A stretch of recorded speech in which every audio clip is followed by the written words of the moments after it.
Hi everyone, welcome to this TPT income report for February 2023. Let's get started. So, this is my TPT income report for my second year and specifically for the month of February 2023. And my store's name is Speedy Science. I have about 57 followers. I have around 74 votes for an average of 4.7. And in this video, I'm going to show you February's earnings and graph. I'm going to show you my product count and my bestsellers, and then make some final comments. My intention here is that it helps you with your journey if you're building up your TPT store, so you can see just an example of what's possible. Not that this is what you should be aspiring to necessarily. Maybe you can make more, maybe you'll make less, who knows, but let's start. So, for February, which is my 15th month selling on TPT, I made 28 new products for a total of 306 products, and I earned $790.94. So I was really hoping to get to 1,000. It was a bit of a far off goal. I did not reach it. However, this is still pretty awesome, especially given that it is just my second year, and yeah, I just keep growing every month, which is super fun. So I want you to notice that for February 14th, 13th, 14th, which is Valentine's Day, I did have a bit of a spike. And I think this was my highest earning day ever. It was like around $74 or something around there. And that was really exciting. So what I want to share is that my bestsellers included two seasonal products. So Organelle's Matchmaker and Waves Matchmaker. So these two products I made for Valentine's Day, and really it's just like a matching game, but I kind of framed it as in like like the students play the role of matchmaker and they have to find love for the other cell organelles or electromagnetic waves. But the point here is that two of my best sellers of the top five were specifically seasonal products.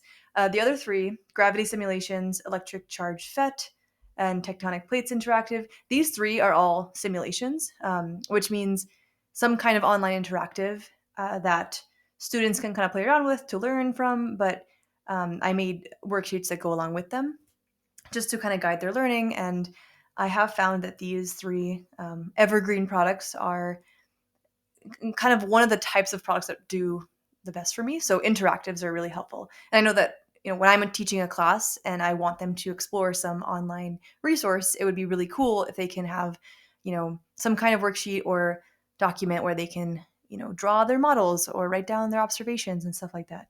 So yeah, two seasonal, three evergreen, but specifically around interactive. So that was interesting to me. For some final comments about my February reflections, number one, seasonal products are great, but, and this ties into number two, which is focus on standards-based resources. So what I find, especially, I'm actually making this video in March, so the month after, where I don't actually have any seasonal products for the month of March. And it's awesome to see the seasonal products spike as far as sales. And I really do recommend over time building your seasonal repertoire, adapting your resources to have kind of a fun holiday theme to them. But really, the ones that are going to be selling month in, month out are going to be the standards based resources that are evergreen, that are always useful as far as teachers are teaching that subject. So I don't want to get too carried away with my seasonal stuff because I do feel like they are just like less helpful throughout the course of the year for teachers, even though maybe they're less fun in the moment. Um, that said, seasonal stuff is great, but focus on the stuff that's going to be selling year round. And then also, to use templates. So I had a lot of products this month be created with templates. So, for example, the matchmaker game that I made for organelles was very similar to the one for waves. But obviously, if I'm a teacher who's teaching waves and not organelles, then I don't want the other product. But I also don't want to be like editing it, which my products are editable.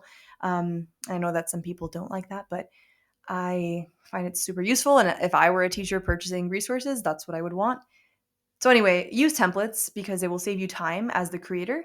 And And yeah, I mean, really, it might feel a little silly, like, oh God, this is basically the same product, but for a different topic. But that's fine because when you're teaching a different subject, like you want the topic to align. So it still is a different product, and people who want one thing will not be buying the other. Like, do not worry about it.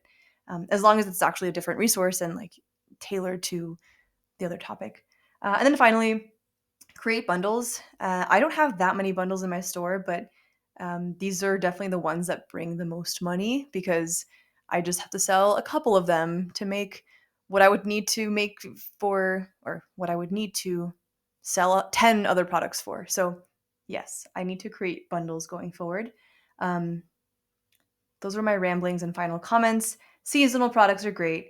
Standards based resources, also great. Use templates because they save you time, and create bundles because they will make more money and also provide more value to the person who's buying it at a discounted price if they actually want all the stuff that's in it. So, those are my thoughts. I hope you have a great day and thank you for listening. And I'm hoping that this was helpful in some way. Bye bye.